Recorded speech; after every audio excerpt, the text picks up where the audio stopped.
ঠিক দুপুর 1টায় খবর দিনভর নিয়ে আপনাদের সঙ্গে রয়েছি আমি প্রিয়াঙ্কা। শুক্রবার গুন্ডামি, শনিতে গ্রেফতার, 24 ঘন্টাতেই গ্রেফতার। অন্ডাল থেকে গ্রেফতার মোহাম্মদ আফরোজ।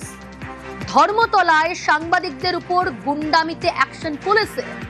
24 ঘন্টায় গ্রেফতার। শুক্রবার গুন্ডামি, শনিতেই গ্রেফতার। পুলিশের জালে মোহাম্মদ আফরোজ। কে আফরোজ? এই মোহাম্মদ আফরোজের নাম বিধানসভায় করেছিলেন মুখ্যমন্ত্রী শুভেন্দু অধিকারী। কুখ্যাত আফরোজ।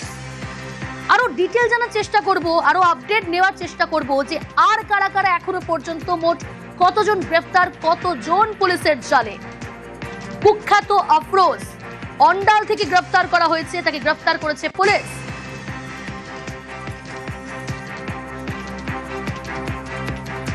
রৌনক রয়েছে আমার সঙ্গে, আরো ডিটেল যাবো। রৌনক, এখনো পর্যন্ত মোট কতজনকে গ্রেফতার করা হলো, পুলিশ সূত্রে কি খবর? একই সঙ্গে এই যে আফরোজ, আরশাদ, এরা যে গ্রেফতার হয়েছে, এরা কারা?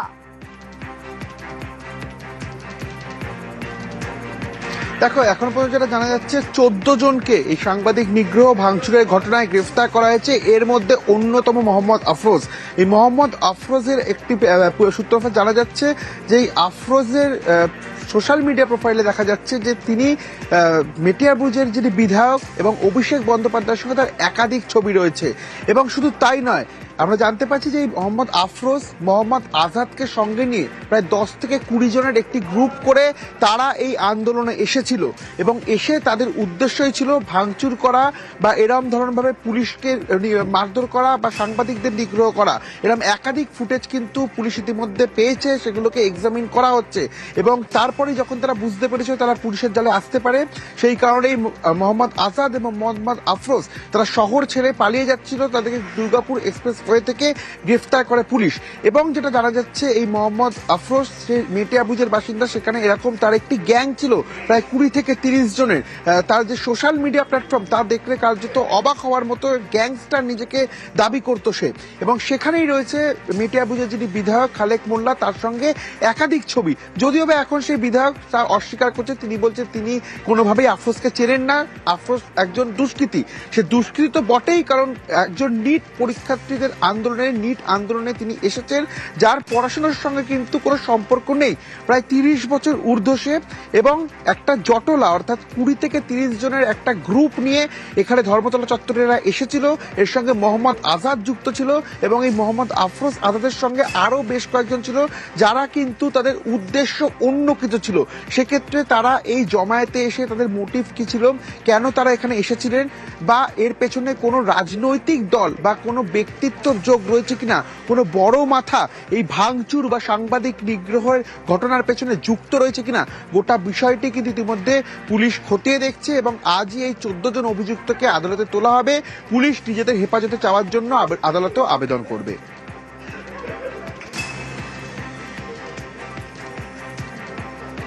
ওকে রৌনক, মোহাম্মদ আফরোজ কুখ্যাত দুষ্কৃতী। আফরোজ বিধানসভায় দাঁড়িয়ে মুখ্যমন্ত্রী শুভেন্দু অধিকারী আফরোজের কথা বলেছিলেন। জানতে চাইবো তোমার কাছ থেকে, আরো যারা অ্যারেস্ট হয়েছে, আরো যারা গ্রেফতার, তারা কারা?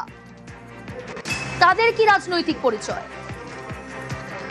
তাকে এখানে আরেকজনের নাম, দেখো এই আফরোজ ছাড়া আরো একজনের নাম উঠে আসছে, খালেদ রেজা। এই খালেদ রেজা আদতে জোড়াসাঁকোর বাসিন্দা। তারও সামাজিক মাধ্যমে দেখা যাচ্ছে যে কংগ্রেসের সঙ্গে তিনি ওতপ্রোতভাবে যুক্ত। এরকম ধরনের বেশ কিছু পোস্টার, ব্যানার এবং তিনি কংগ্রেসের কিছু ব্যবসায়িক সমিতি কিছু পোস্ট হোল্ড করেছে, এরকমই নিজেই কিন্তু পোস্টার আপলোড করেছে। সেই জায়গায় দাঁড়িয়ে একদিকে যেমন এই আফরোজের সঙ্গে তৃণমূল বিধায়ক অভিষেক বন্দ্যোপাধ্যায়ের ছবি সামনে আসছে, অন্যদিকে এই রেজার সঙ্গে কংগ্রেসের বেশ কিছু যোগসূত্র সামনে আসছে।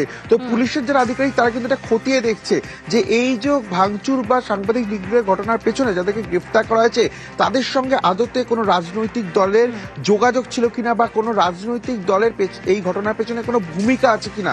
সেক্ষেত্রে গোটা বিষয় খতিয়ে দেখা হচ্ছে।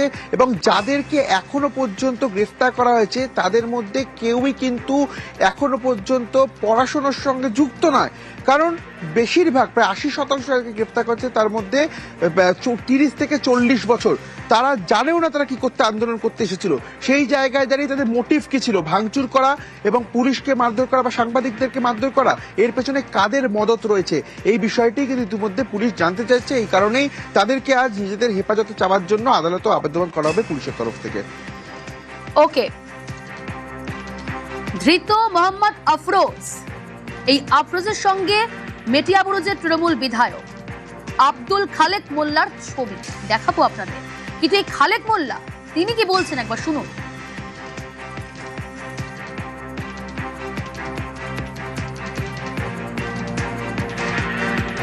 সমাজ বিরোধীদের সঙ্গে আমার কোনো যোগাযোগ নেই। আমি স্বচ্ছ ভাবমূর্তির মানুষ, 4 বারের এমএলএ। কে কোথায় কি করছে আমার তো জানা সম্ভব না, আমি ওই লাইনের লোক নই। কে কোথায় ইলেকশনের সময় আমার সঙ্গে ছিল আমি তো জানি না, একটা ভিড়ের মধ্যে। ওর সঙ্গে আমার কোনো সম্পর্ক নেই, আমি ওকে চিনি না। এইভাবে খুব সহজে দায় ঝেড়ে ফেলা যায়, এইভাবেই খুব সহজেই সবকিছু ভুলে যাওয়া যায়। যে ছবি আপনারা দেখছেন, কে রয়েছে পাশে?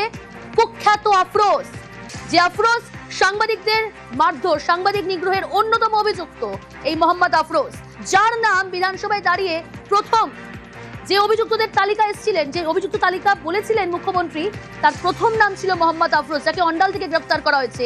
সেই আফরোজ স্থানীয় বিধায়ক আব্দুল খালেক মোল্লা, তার সঙ্গে ছবি। শুধু কি এই একটা ছবি, আরো একটা ছবি দেখাবো আপনাদের। অভিষেক বন্দ্যোপাধ্যায়, সেই অভিষেক বন্দ্যোপাধ্যায়ের সঙ্গেও মোহাম্মদ আফরোজ, ধৃত আফরোজ, তাকে দেখা গেল। দেখুন সেই ছবি দেখাচ্ছি আপনাদের। অভিষেক বন্দ্যোপাধ্যায়ের পাশেই ধৃত মোহাম্মদ আফরোজ, সাংবাদিক নিগ্রহে গ্রেফতার। এই আফরোজ তৃণমূল ঘনিষ্ঠ।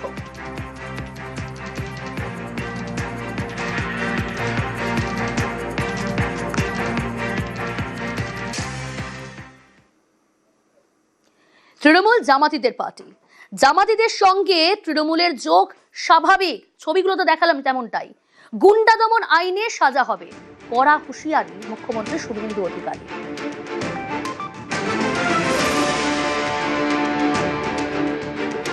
তৃণমূল কংগ্রেস তো জামাতিদের পার্টি, সবাই জানে। জামাতিদের সঙ্গে যোগ থাকবে, এটা স্বাভাবিক। এদের বন্দে মাতরম গাইতেও অসুবিধা, যদিও আমরা বাধ্য করাচ্ছি। জাতীয় সঙ্গীত গাইতেও অসুবিধা। 26শে জানুয়ারি হোক 15ই আগস্ট পালন করতে এদের অসুবিধা হয়। আইনের শাসনের মধ্য দিয়ে গুন্ডাদের দমন আমরা করব। আর বাক স্বাধীনতা, গণতান্ত্রিক স্বাধীনতা প্রত্যেকের থাকবে। কিন্তু এই যে শক্তি যারা সাংবাদিকদের বেছে বেছে পিটিয়েছে, নির্দয়ভাবে পিটিয়েছে, খুন করার জন্য পিটিয়েছে, এদেরকে গুন্ডা দমন আইনেই সাজা দেওয়ার ব্যবস্থা হবে। ধর্মতলায় মিছিলে গুন্ডামি, সাংবাদিকদের উপর বর্বরচিত আক্রমণ, পিছনে বিদেশি শক্তির মদত। বিদেশি শক্তি, বারবার আক্রান্ত সাংবাদিকরা। এই প্রথম সাহস করে এফআইআর করতে পেরেছেন সাংবাদিকরা, বললেন মুখ্যমন্ত্রী। এই শক্তিটা কমপ্লিটলি বিদেশি শক্তিদের দ্বারা মদতপুষ্ট। এদের সঙ্গে ককরোচ পার্টি, নিট আন্দোলনের কোনো সম্পর্ক নেই। এরা কেউ ছাত্র নয়, এরা কমপ্লিটলি জামাতি, মৌলবাদী এবং ভারতবর্ষকে দুর্বল করতে চায়, অশান্তি করতে চায়। এই খারিজি মাদ্রাসা, তার রেজিস্ট্রেশন নিয়ে তদন্ত হচ্ছে, এদের রাগ আছে। অবৈধ ওবিসি সার্টিফিকেট পেয়েছিল, হাইকোর্ট বাতিল করেছিল, আমরা কার্যকর করেছি, রাগ আছে। প্রধানমন্ত্রীর ছবিতে লাথি মারা, মুখ্যমন্ত্রীর ছবিতে লাথি মারা, এটা আন্দোলন নাকি? আজাদি আজাদি কি? এরা গুন্ডা, গুন্ডা দমন আইনে ব্যবস্থা হবে।